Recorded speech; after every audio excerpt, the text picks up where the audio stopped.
ұстаз болу жүрек қалауы. Бұл жолды таңдаған әрбір маман ертеңгі білікті мамандарды тәрбиелейтін, ел болашағына үлес қосатын тұлға. Мемлекет басшысы 2025 жылды жұмысшы мамандықтар жылы деп жариялады. Бұл ел дамуының жаңа белесі. Қоғамда еңбек адамының мәртебесін арттыруға бағытталған маңызды қадам. Мен 2025 жылды жұмысшы мамандықтары жылы деп жариялаймын. Президентіміздің бастамасы жастарды кәсіптік білімге баулу, еңбек нарығында сұранысқа ие білікті мамандарды даярлау ісіне серпін береді.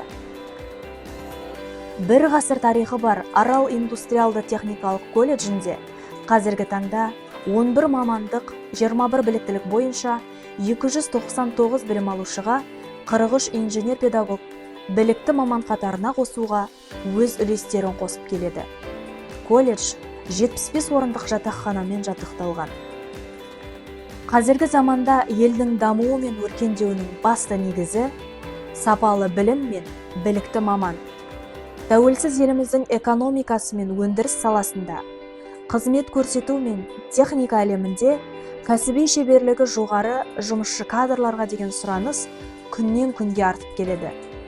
Осыған орай 2020 жылы жас маман жобасына қатысып, 250 миллион теңгеге дәнекерлеу ісі және тігінші мамандығы бойынша заманауи құрал жабдықтармен қамтылып, 2 құзыреттілік орталығы ашылды. Құзыреттілік орталығы еңбек нарығына жол ашатын сенімді баспалдақ. Ол жастардың кәсіби қабілетін дамытып қана қоймай, олардың өмірлік тәжірибесін шыңдайды, қоғамға пайдалы азамат болуына бағыттайды. Әрбір студенттің қолындағы мамандығы оның болашағының кепілі, ел дамуына қосар үлесі. Оған дәлел жыл сайын біздің колледжде өтетін облыстық World Skills іріктеу чемпионаты.